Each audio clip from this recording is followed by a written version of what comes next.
one of the things that I deeply admired about Bob that I sensed when he was alive, but that I really saw as not just from talking to people who knew him well, but also from reading his work, was that he really did strive for moral consistency in his writing, which is just untrue for a lot of people, no matter where they stand on the political spectrum. Yeah. He was not afraid to take a position that would be uncomfortable to people who generally agreed with him on things, and that was, he was someone, for example, who is not in favor of abortion, but he also found it hideous to advocate for the death of abortion doctors, right, to advocate for the death of Barack Obama, even though he didn't like Barack Obama as a president, took issue with the military's don't ask, don't tell policy. Like, he was not, every person is complicated and contains multitudes. And I'll say also, and it reinforced some of this, Jen Jakes, who's his good friend, and talked about a little bit. It was just briefly quoted as talking about the concerns that certain gun owners have of being maligned by gun rights, or by gun, GV, gun violence prevention advocates, by being unfairly targeted or shamed, for their position. And it, I will say, well, it wasn't a ton of it. I was quite disturbed to see some people anyway, comment on the posts, Twitter, posts of the story, basically saying like good riddance, with respect to, and a lot of that happened at the time too. Immediately as it happened and look, that happens, and there's a general societal issue we have with our politics right now, but it absolutely did happen when Bob died, and it was horrendous. And so you get people on the left who are, or whatever you want to, the people who didn't like Bob's gun politics saying, oh, this is proof of why we're right about the issue. Look at this guy. And then you have people who did agree with him, some probably thinking, oh, why did you use a gun instead of something else? It's just like, and that's where, the least interesting thing to me about Bob's death is how he committed. It's just the fact that he did. It's very hard for anyone left behind in a situation like that. And the politicization of it just makes it much harder. To me, Bob, I read the story, and what I remember personally that has the most personal effect is just this. It's an irrational thought, and I understand that, and I think you capture some of this with some of the other people that you talked to about Bob. But when Bob was struggling with the stress of work, which is something that anyone who works in this industry can understand, the workload that gets put on you at times. But when he was struggling with that, I remember he offered me a job to come and work with him and Jen. And it wasn't something that made sense for me at the time. But it's something where, looking back, and part of the stress was, you think to yourself, oh, if I'd taken that job, maybe he wouldn't have done this or whatever. And I'm sure everybody who knew him has that sort of thought that goes through their head, even though it's not true, right? It's almost certainly not the case. That's really not hard. Really how suicide works. No, right. No, it's not. And it's also, and it's also just worth emphasizing for listeners to make clear that this is something that I know and that should be conveyed as much as possible, which is owning a firearm, of course, does not make someone suicidal or more suicidal or inclined to suicide. It just purely, it comes into play just in terms of its efficiency when if somebody's going to, in that impulsive window, like when Bob was in that window, it's just, what's. Yeah. And honestly, that's a fair point on it. Firearms are indisputably the most effective means of carrying out a suicide attempt. That's just reality. Now, how obviously there's much bigger debate over how to mitigate address that. Yeah. And I don't have any. It's The other thing I just wanted to get in there, which is also important to say, and which I hope especially that Christine, his really lovely widow, who's so thoughtful, hope it was clear how she was conveying this. And I think you had said something to me that was at one point it was in the piece, and just it kind of, unfortunately, stories get whittled down. But you had said a very profound thing to me also that I've thought about a lot, which is just you had asked me in one of our conversations, well, like, what's the solution? Should Bob have never owned firearms, he would have been a different person. Christine made that, and that is true philosophically and also like existentially. I mean, it's if he had never owned them, maybe his life would have been much harder. Like that's a whole other. It's just if there, I'm not saying lots of different things brought meaning to his life, his family, his friends, the things that bring meaning to all of our lives, but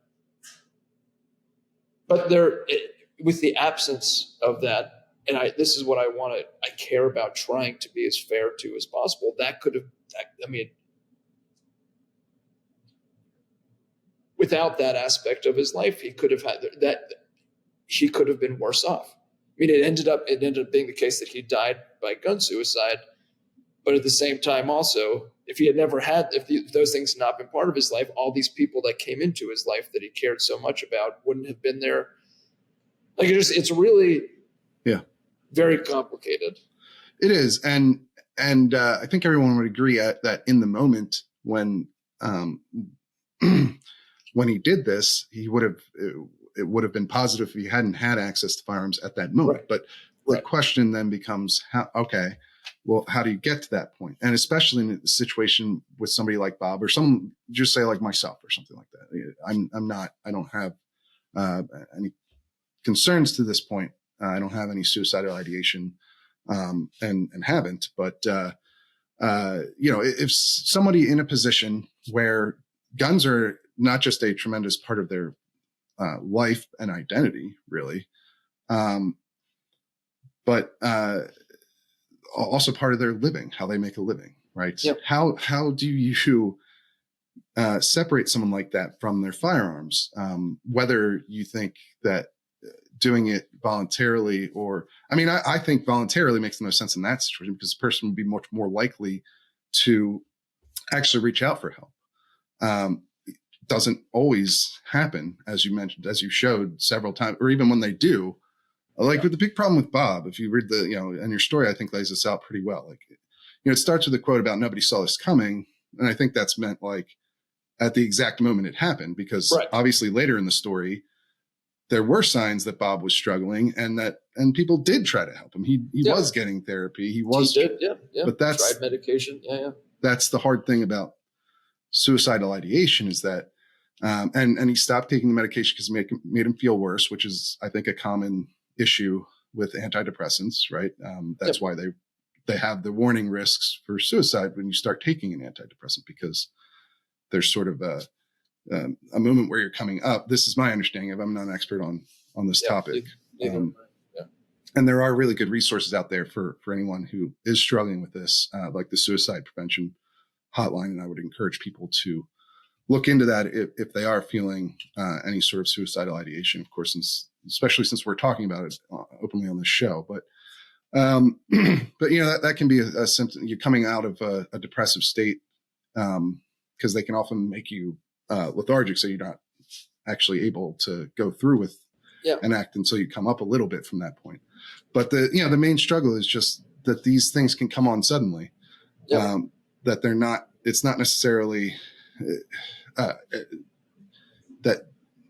I don't know. You can be getting help, and then you can hit a point, and you're not thinking clearly about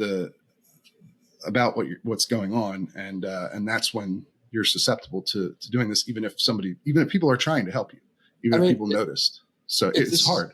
Yeah, you're right. This is a sort of crappy analogy, but it's just one that I've thought of.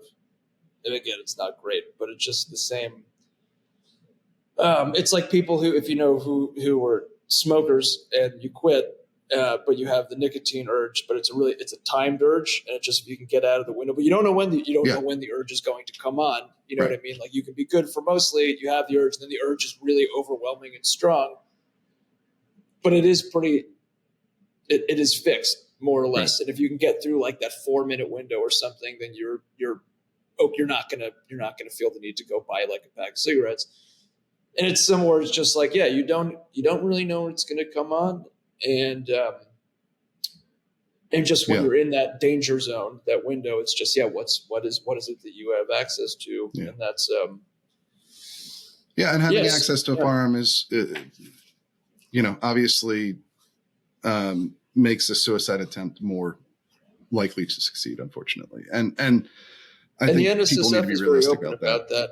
Yeah, it's not, that's not something that, to be clear, I mean, is quite a bold stance for an industry that obviously, the function of any business is to survive as a business. That means, so just, for them to come out and very specifically, say that, that there's like the suicide tends to be impulsive, that ideation tends to be, like a fixed time period. And that if you could just in that moment, or that I shouldn't say it's more than a moment, but in that brief period where you're feeling that way, if whatever your preferred method is, whatever it is. And obviously removing a gun is not a guaranteed solution to the issue. Right. They know that there's not a ton of substance, like that there's more often than not, if you're, for example, if you wanted to go to a bridge and you found yourself blocked, more often than not, people go home and then they don't do something else. Not all. I mean, it's not always the case. Right. But it's extremely difficult. I mean, I have found some, again, space is limited, and in some ways I think more about this than me, but I certainly found some hope in some of the different things that veterans do. Yeah. There's sort of a notion among, and I think is smart, the notion among veterans, the sort of brotherhood and sisterhood of watching out for each other and knowing that when you come back from a tour of duty, like people are prone to having like a tough time, and that you should be, just like when you're, the notion of being in a foxhole and watching your partner six or whatever, whatever people say, the culture of that, I think, is really beneficial to prevention.